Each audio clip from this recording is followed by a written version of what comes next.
j'ai été fort aidé par mon milieu familial, qui n'était pourtant pas spécialement prédestiné, disons, à cela. J'ai eu des parents extrêmement compréhensifs. Ils étaient sévères, mais ils étaient extrêmement désireux de permettre à leurs enfants, j'ai un frère qui a fait de la peinture à un certain moment, ils étaient très, très désireux de permettre à leurs enfants de réaliser ce qu'ils souhaitaient. Et par exemple, lorsque j'ai manifesté le désir de devenir musicien, de faire des études de musique, ils n'ont jamais mis aucune entrave, au contraire, ils ont encouragé la chose. Ma maman jouait du piano, en amateur, bien sûr, mais très rapidement, quand j'étais enfant, elle m'a mis au piano, elle m'a encouragé à travailler aussi.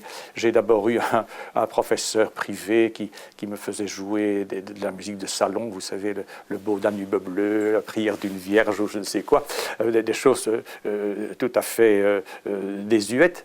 Mais très rapidement, alors on m'a placé dans une académie de musique, c'était l'académie de musique de Molenbeek, où j'ai eu là un professeur de grand format qui était lui-même un excellent pianiste, qui a été chef d'orchestre, compositeur. Il a eu le premier Grand Prix de Rome en 1943.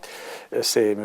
Louel, Jean Louel, qui a été pour moi d'ailleurs un révélateur de la grande musique, disons. Il faut dire que c'était pendant la guerre, à une époque où il y avait très peu de loisirs, évidemment. Ce qui fait que la classe de piano de Jean Louel était peuplée de jeunes gens, des universitaires et puis de jeunes adultes qui passaient leur loisir à travailler la musique, vous comprenez, hein, parce qu'on ne voyageait pas, il n'y avait pas la télévision, bien entendu, il n'y avait pas la seconde résidence, ni les sports tels qu'on les pratique aujourd'hui. Et la pratique de la musique était fort développée. J'avais une dizaine d'années, 10-12 ans, j'ai reçu là la révélation de grandes œuvres. Je me souviens d'avoir entendu, ça me paraissait magnifique, peut-être que si j'entendais maintenant les mêmes interprètes, je ne serais plus du même avis, mais à l'époque, ça me paraissait magnifique. J'ai entendu notamment la grande sonate de Schumann en sol mineur, la bourrée fantasque de Chabrier, le rondo brillant de Weber, enfin, des tas d'œuvres que moi je ne pouvais pas jouer parce que j'étais enfant, mais qui ont exercé sur moi une influence considérable et qui en tout cas ont aiguisé mon appétit d'en connaître chaque fois beaucoup plus et d'étudier moi-même. Et c'est ainsi que j'ai fait mes premières armes. Après ça, j'ai été au conservatoire, bien entendu, comme tout le monde, enfin comme tous ceux qui veulent devenir musiciens. Et là, je dois dire que j'ai eu d'excellents professeurs. Je leur voue une très grande reconnaissance parce qu'ils m'ont permis justement d'aller voir dans les différents aspects de la musique ce qu'il y avait d'original, ce qu'il y avait d'intéressant à analyser, à développer. Et cela m'a donné progressivement le goût de faire moi-même des essais de composition. J'ai eu comme professeur de composition Jean Absil, à qui je dois tout, du point de vue de la connaissance de l'écriture musicale. Il a été mon professeur de fugue au conservatoire. Et à l'époque, les cours de composition n'existaient pas au conservatoire, ce qui fait qu'on travaillait la composition en privé, avec un maître qu'on choisissait.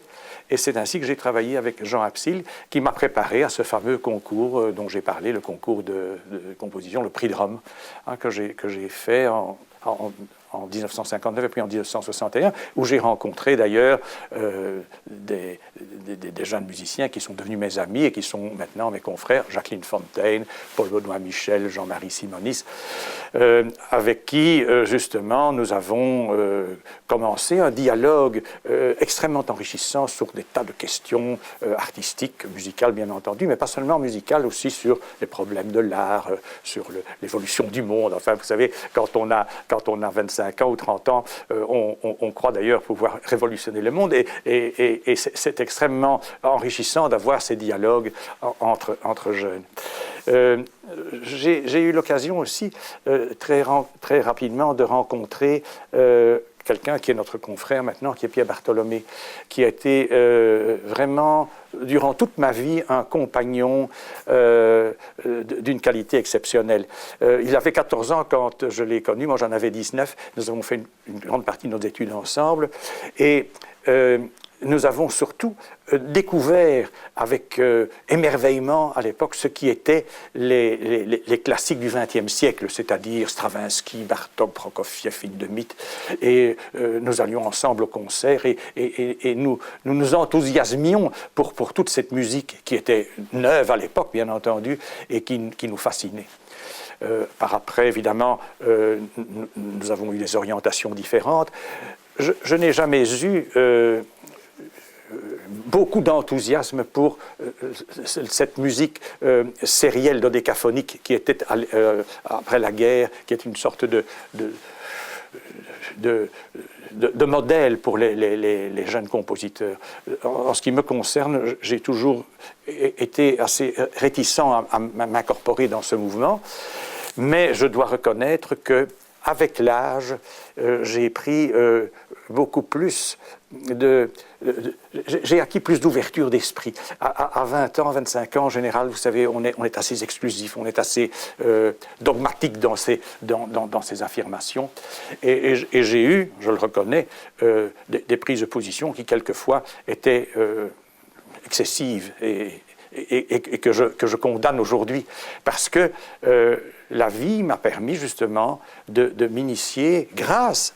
Je vous parlais des amis tout à l'heure. Grâce à tous les contacts que j'ai pu avoir avec des confrères, avec des amis, avec des collègues, et surtout par un travail personnel aussi d'écoute, d'analyse, de partition et d'écriture personnelle, j'ai pu évidemment ouvrir très largement mes horizons. L'enseignement a été pour moi une très grande source de joie, de bonheur et de gratitude.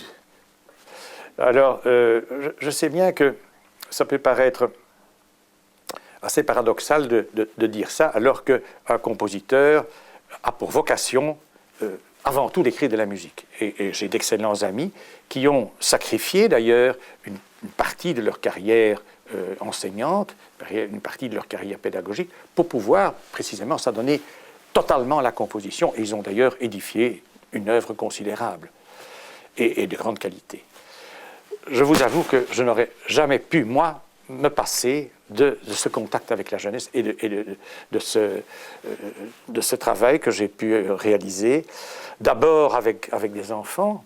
Ma première expérience, j'avais 20 ans quand j'ai commencé à enseigner, et j'étais professeur de piano dans une académie de l'agglomération bruxelloise, où j'ai été mis en contact avec des enfants de milieux sociaux extrêmement défavorisés, des enfants qui n'avaient chez eux aucune espèce d'aide dans cet ordre-là, qui venaient un petit peu à l'académie de musique pour passer le temps.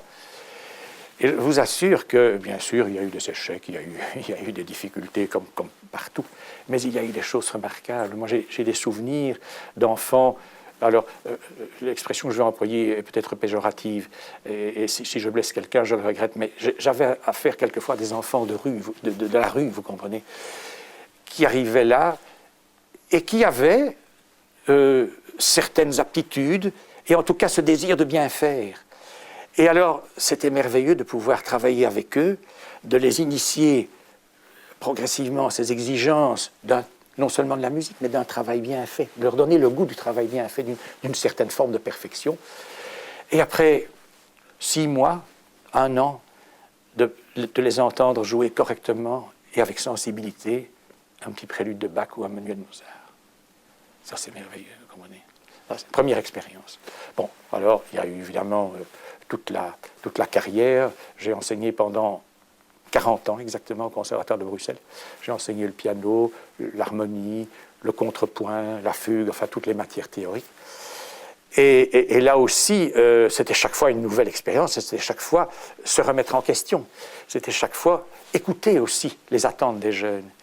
Et les jeunes m'ont fait reconsidérer certaines formes de mon enseignement, vous comprenez. Je n'enseignais plus la même matière à la fin de ma carrière que 10 ans auparavant.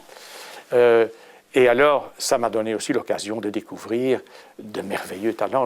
J'ai encore aujourd'hui, je rencontre aujourd'hui journellement des jeunes musiciens talentueux, des compositeurs d'ailleurs, qui sont passés par ma classe et qui sont devenus vraiment de très beaux artistes et qui m'ont apporté vraiment le rayonnement de leur jeune personnalité. Ça, c'est magnifique.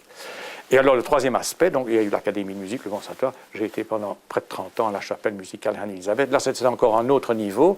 Là, je n'enseignais plus vraiment, mais j'étais toujours en contact avec la jeunesse. Et là, j'ai évidemment découvert des personnalités tout à fait remarquables dans le domaine du violon, du piano, de la composition aussi. Hein, il y a eu des jeunes compositeurs qui sont sortis de la chapelle et qui étaient vraiment très doués pour l'écriture musicale. Alors, voyez-vous, ça fait une longue carrière au cours de laquelle j'ai peut-être moins écrit que si je n'avais pas enseigné, certainement, mais qui m'a donné, ces années d'enseignement m'ont donné évidemment des satisfactions et ont finalement façonné ma personnalité, incontestablement.